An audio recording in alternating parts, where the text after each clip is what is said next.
You're a perfect person to ask this question to here because they all throughout the pre-draft and, of course, the post-draft, after the season was over, too, the conversation begins about how do you build a team around a quarterback in the NFL, or how do you build a championship team in the NFL? Do you add a quarterback who's a veteran? And certainly now that we've had 10 years of the new way of doing things since the 2 collective bargaining agreements ago blew up the way that you paid rookies, right? And then you had to make a determination on a first-round rookie with a fifth-year pickup and things of that nature. That you want to win a Super Bowl in the first iteration of a player's contract because you can pay other people because they're somewhat affordable before you have to decide to give them the monster contract.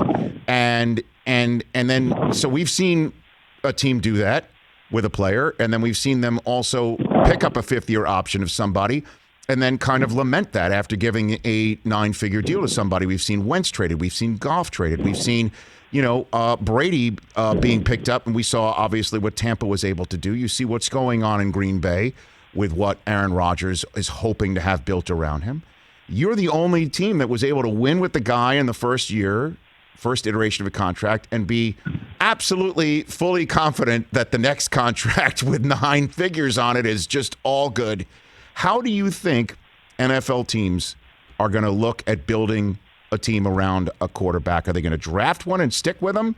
Are they going to eventually draft one and then trade them out to start the clock again? Are they going to go veteran? What do you think the rest of the league is thinking right now, Brett Veach? Well, I mean, that's a great question. I certainly think that the natural inclination would be to draft and extend it. I think there is that challenge of, roster construction and being right on drafts and being right on your free agency. Takes a little bit of luck in regards to players staying healthy and the amount of picks you have in certain years and how you're able to work these contracts out. Certainly, we had a great relationship with Pat and his agent, and it was important for us, to get this deal done, but to also add flexibility so that we could, A, take care of him and pay him the way he needs to be paid, but also, B, provide that flexibility so that we can continually add talent and have that roster maneuverability. So I think the natural inclination would be to draft and extend with some flexibility, within that extension. It's tough. I think that's the dream scenario. It's certainly very hard. There's a lot of things that come into play, but I think if you ask any GM, I think that their goal would be to draft one and by the 3rd or 4th year extend them with some flexibility built in there that they can continue to add talent. It just doesn't always work out that way. So I think we realize here that, we certainly have a special setup, and we're very thankful and grateful for that. Yeah. I mean, you're the only one who's been able to do it, Brett. Honestly. I mean, I guess Russell might be one, but he just got drafted the year after this all started with the new collective bargaining agreement. I mean, so Russell was able to do that. They've gone on their second contract. But so few teams have been able to do what you're doing. I mean, that's the ultimate gold rush that you've done right here. Unless, you can pick up a 43-year-old quarterback who plays the way that Brady does. That's just such an anomaly. Do you think, though, that we will see one day a team draft one and then, like college, let him graduate and then start the clock again? Do you ever think we will see something like that in the NFL in, say, the next 10 years now that we have a new CBA on that front? Brett? Yeah, I mean, I guess you could, but I mean, it's hard because everything has to line up.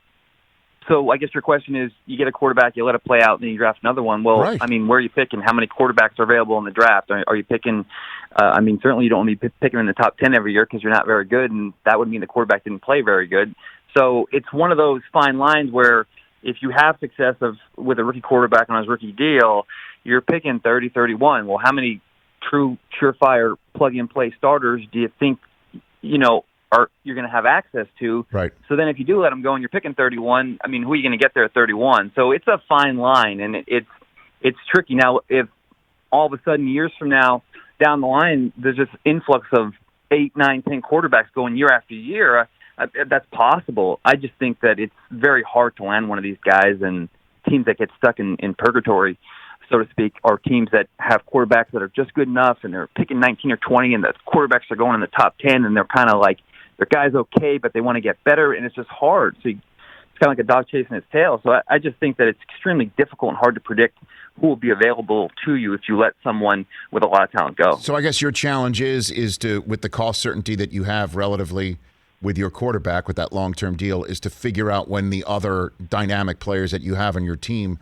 are up so you can pay them and keep them, assuming the cap does go up. That's essentially what your balance sheet looks like for the Chiefs. Here, right now for you. Yeah, that's a fair assessment. And you're certainly, once getting the quarterback and having him, young quarterback, franchise quarterback, having him locked away, it just allows a lot of flexibility because the quarterback obviously is the ultimate Band-Aid, and he makes receivers look good and linemen look good and defenses stay off the field. So, you have a sense of you can attack the way you want to construct this in a little bit more of a creative way. But certainly you're always going to want to protect him. And I think we all saw that this offseason, what we did with our offensive line, and we dedicated a ton of resources to that. But I think once you have that guy and you protect him, I think, some of the other aspects of roster building you can have a little bit more creativity with. Hey, you watched all the way to the end. Thanks for that. Watch more right here.